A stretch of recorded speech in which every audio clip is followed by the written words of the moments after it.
QLD, TQQQ 들고 계신 분들, 오늘은 차트보다 더 무서운 변동성부터 말씀드리겠습니다. 애가 아프면 어린이집이 멈춥니다. 어린이집이 멈추면 출근이 멈춥니다. 출근이 멈추면 월급이 흔들립니다. 월급이 흔들리면 계좌가 흔들립니다. 그리고 계좌가 흔들리면 집안 분위기가 같이 흔들립니다. 외벌이 vs 맞벌이 뭐가 더 낫냐고요? 결론부터 말씀드리면 둘 다 어렵습니다. 이유는 하나입니다. 육아는 인생의 변동성을 강제로 키워버리기 때문입니다. 원래도 삶은 변수투성이인데 아이가 생기는 순간 변수의 빈도도 커지고 강도도 세집니다. 그리고 그 변동성이 돈과 시간과 관계를 동시에 흔듭니다. 먼저 외벌이부터 보겠습니다. 외벌이가 왜 어렵냐고요? 돈이 한 줄이기 때문입니다. 한 줄 수입에 모든 걸 걸어야 합니다. 대출, 관리비, 보험료, 식비, 교통비, 통신비, 아이 병원비, 어린이집 비용, 기저귀, 분유, 예방접종, 돌발 지출. 이게 전부 한 줄 월급에서 빠져나갑니다. 그래서 외벌이는 한 번만 삐끗해도 바로 조여옵니다. 월급이 하루 늦어도 불안합니다. 성과급이 줄어도 불안합니다. 회사 분위기가 안 좋아져도 불안합니다. 한 줄이니까요. 그리고 여기서 진짜 무서운 게 나옵니다. 외벌이는 생활은 어떻게든 줄이면 되는데 미래가 흔들립니다. 지금은 아껴서 버틸 수 있습니다. 그런데 저축이 줄어듭니다. 노후 준비가 늦어집니다. 비상금이 얇아집니다. 그러면 마음이 조급해집니다. 조급해지면 사람은 빠른 해결책을 찾습니다. 그때 떠오르는 게 뭔지 아십니까? QLD, TQQQ 같은 레버리지입니다. 맞벌이는 어떨까요? 맞벌이는 돈이 두 줄이라서 쉬울 것 같죠? 그런데 맞벌이가 왜 어렵냐고요? 돈은 두 줄인데 시간은 한 줄이기 때문입니다. 둘이 벌면 숨통이 트일 것 같지만 육아는 두 사람의 시간을 동시에 먹습니다. 특히 부모님 도움 없이 둘 다 풀타임이고 출퇴근이 길고 회사가 칼퇴를 보장하지 않으면 그때부터는 현실이 바뀝니다. 돈이 아니라 하원 시간이 전쟁이 됩니다. 아이 낳기 전에는 이렇게 생각합니다. 어린이집 맡기고 일하면 되지. 그런데 애 낳고 나서야 알게 됩니다. 아이 컨디션이 어린이집을 멈춘다는 사실을요. 열이 나면 등원 못합니다. 장염 걸리면 등원 못합니다. 기침이 길어지면 등원 못합니다. 그게 하루 이틀이면 모르겠습니다. 열이 2, 3일 가면요. 장염은 한 번 걸리면 2, 3일은 기본입니다. 폐렴이나 중이염이라도 오면 일주일이 날아가기도 합니다. 연차가 1년에 15일이라고요. 그 15일에 여름휴가도 들어갑니다. 가족 행사도 들어갑니다. 본인 병원도 들어갑니다. 갑자기 생긴 일도 들어갑니다. 그런데 아이가 한 달에 한 번씩 아프면 어떻게 됩니까? 휴가가 순식간에 바닥납니다. 그러면 남는 건 무급휴가입니다. 더 무서운 건 회사에서 겉으로는 괜찮다고 하면서도 마음속 평가표에는 체크가 쌓인다는 겁니다. 맞벌이의 파괴력은 여기서 터집니다. 오늘은 남편이 하원하기로 한 날입니다. 그런데 갑자기 연락이 옵니다. 오늘 도저히 퇴근 못할 것 같다고요? 머리로는 이해합니다. 회사 일이니까요. 그런데 가슴에서는 짜증이 올라옵니다. 왜냐하면 이미 아내 쪽도 이미 꽉 찼기 때문입니다. 겨우겨우 돌려막고 있는데 갑자기 하나가 무너지면 전체가 무너집니다. 그래서 싸움이 시작됩니다. 남편이 나빠서가 아닙니다. 아내가 예민해서가 아닙니다. 시스템이 사람을 서로 공격하게 만드는 구조입니다. 여기서 딩크 이야기가 나옵니다. 딩크를 선택한 사람들, 아이를 싫어해서일까요? 그런 경우도 있겠지만 많은 경우는 그게 아닙니다. 아이를 키울 시스템이 없어서입니다. 둘 다 육아휴직이 어려운 직장입니다. 부모님이 가까이 계시지 않습니다. 회사는 눈치를 줍니다. 월급은 빠듯합니다. 대출은 무겁습니다. 물가는 매달 올라갑니다.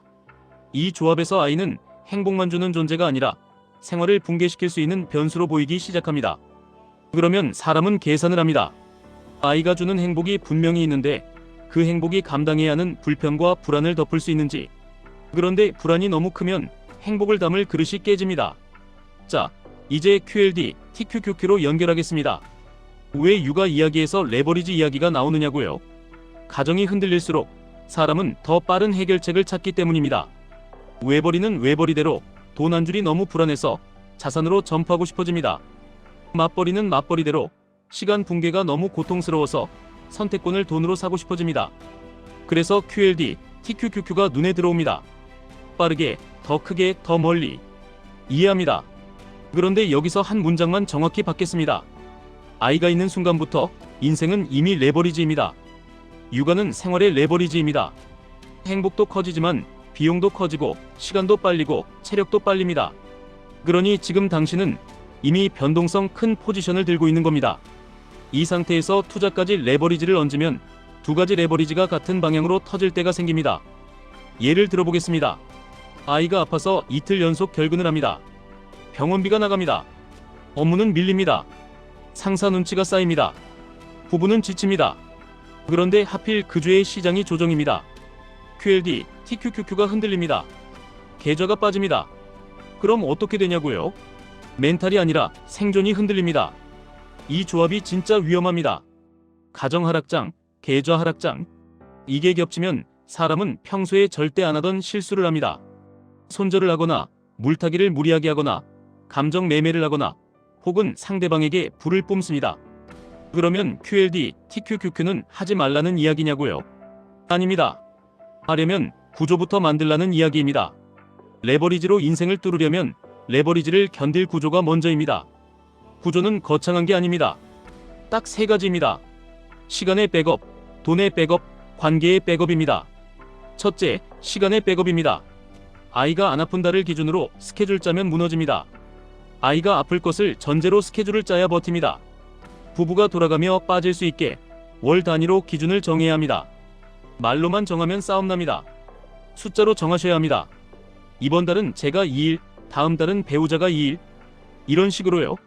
그리고 회사에서 본인이 갑자기 빠져도 업무가 돌아가게 만들어야 합니다. 인수인계 문서, 체크리스트, 대체 가능한 업무 구조.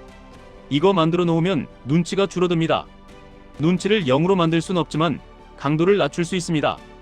둘째, 돈의 백업입니다.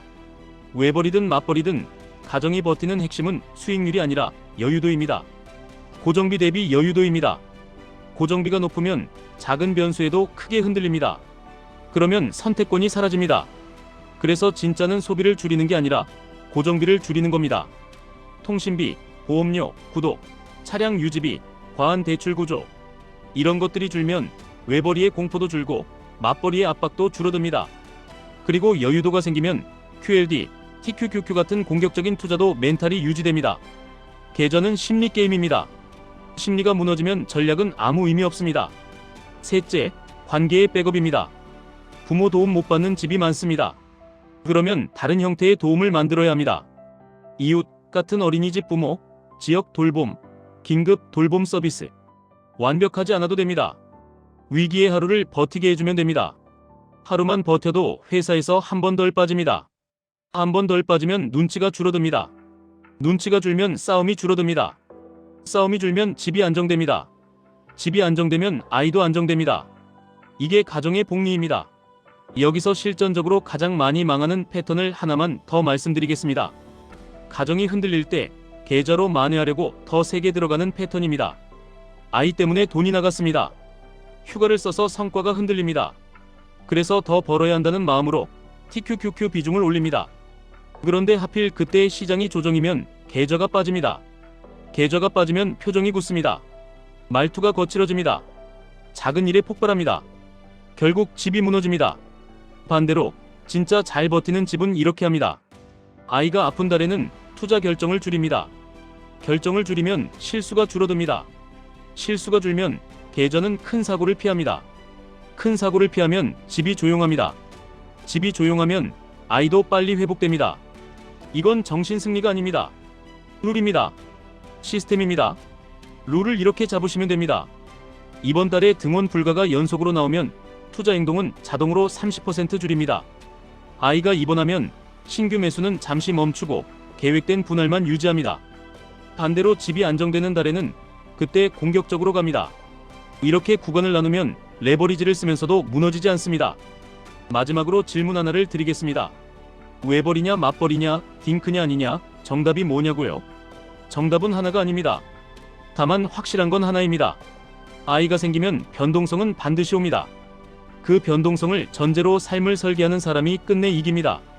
투자도 가정도 결국 이기는 사람은 변동성을 견딘 사람입니다. 그리고 그 견딤은 의지가 아니라 시스템입니다. 오늘부터 딱 하나만 하시면 됩니다. 아이가 아플 날을 달력에 미리 넣으십시오. 이상한 말 같지만 이게 현실입니다. 그리고 그날의 대응 룰을 미리 정하십시오. 누가 빠질지, 어떻게 인수인계할지, 어떤 지출을 줄일지, 투자 행동을 얼마나 줄일지. 룰이 있으면 싸움이 줄고, 공황이 줄고, 실수가 줄고, 그 줄어든 실수만큼 인생이 앞으로 갑니다. 지금까지 1분 투자 하이젠버그였습니다.